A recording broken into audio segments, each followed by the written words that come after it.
Hi friends आमी रुद्रशी आज के आबार एक इम्पोर्टेंट हेल्थ टपिक निये आपनादेर सामने चले एसेछि। अनेक मानुषेर जয়েন্টের व्यथा थाके और ये जয়েন্টের व्यथार जोन्नो तारा विभिन्न रकम उपाय अवलम्बन करे, प्रचुर पेन किलार खेये व्यथा कम राखार चेष्टा करे, किन्तु ता सत्त्वेও এই বর্ষাকালে ব্যথা যেন আরও বেশি অনুভব হয়।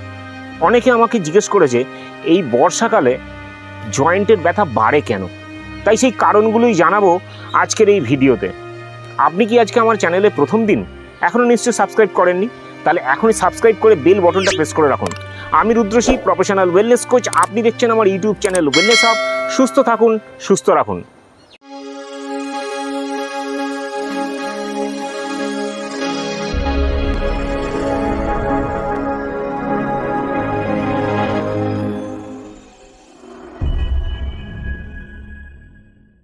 একটা নির্দিষ্ট বয়সের পর থেকে ম্যাক্সিমাম মানুষের আজকের দিনে দেখা যায় জয়েন্টের সমস্যা। কারুর ফ্রোজেন শোল্ডার, কারুর হাঁটুর ব্যথা, কারুর কোমরের ব্যথা, কারুর আঙুলের গাঁটে গাঁটে ব্যথা, বিভিন্ন মানুষের বিভিন্ন জায়গায় ব্যথা। আর এই ব্যথার জন্য কেউ বাম ব্যবহার করে, কেউ তেল ব্যবহার করে, কেউ ওষুধ ব্যবহার করে, কিছুতেই সেখান থেকে পার্মানেন্টলি বেরিয়ে আসতে পারেন না। আর এর জন্য তারা হাঁপিয়ে ওঠেন, তারা অস্থির হয়ে ওঠেন সেই ব্যথার থেকে মুক্তি পাওয়ার জন্য। আর তারপরে এই বর্ষাকাল যখন আসে, সেই ব্যথাটা যখন আরও বেড়ে যায়, তখন তাদের পরিস্থিতি অনেকটাই খারাপ হয়ে যায়। এই বর্ষাকালে ব্যথা বাড়ার অনেকগুলো কারণ আছে, কিন্তু তার মধ্যে কয়েকটি উল্লেখযোগ্য কারণ আজকে আমি আমার ভিডিওতে জানাচ্ছি। প্রথমত হচ্ছে বর্ষাকালে বাতাসে বায়ুমণ্ডলীয় চাপ কমে যায়, তার ফলে জয়েন্টের চারপাশের টিস্যুগুলোর ওপর চাপ পড়ে, এর জন্য ব্যথা বেশি অনুভব হয়।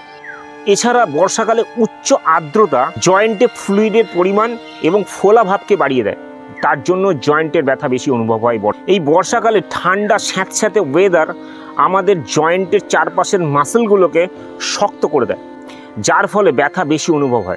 এছাড়া ঠান্ডা অনুভব হওয়ার জন্য রক্ত সঞ্চালন কমে যায়, যা জয়েন্টের ব্যথাকে আরও বেশি বাড়িয়ে দেয়। বর্ষাকালে দিনের আলো কমে যাওয়ার ফলে মানুষের মধ্যে বিষণ্ণতা ও মানসিক চাপ তৈরি হয়, যা ব্যথার অনুভূতিকে অনেকটাই বাড়িয়ে দেয়। আপনার কি বহুদিন ধরে আর্থারাইটিস বা কোনো ব্যথা আছে শরীরে? তাহলে সেই ফিলিংসটাই বর্ষাকালে অনেকটাই বেশি হবে।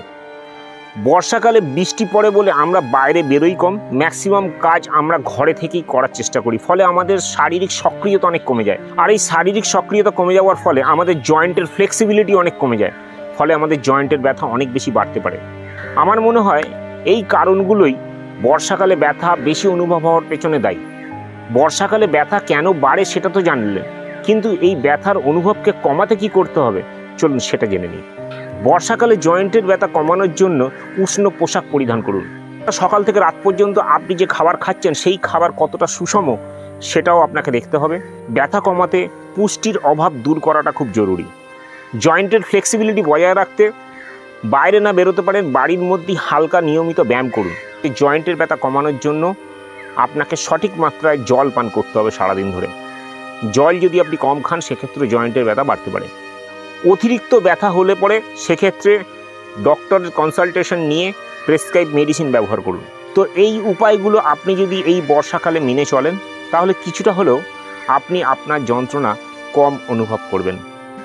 আমি রুদ্রশী বিগত 14 বছর ধরে মানুষকে হেল্প করে আসছি কীভাবে লাইফস্টাইল পরিবর্তনের মাধ্যমে সুস্থ থাকতে হয়। আপনি কি ইন্টারেস্টেড আমার সঙ্গে মিট করতে?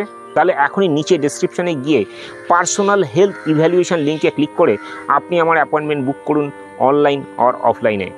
আজকের এই ভিডিওটা যদি আপনার ইম্পর্টেন্ট মনে হয়, যদি মনে হয় আপনার উপকারে লাগবে, তাহলে অবশ্যই একটা লাইক দেবেন, অন্যদের সঙ্গে একটু বেশি বেশি করে শেয়ার করে দেবেন।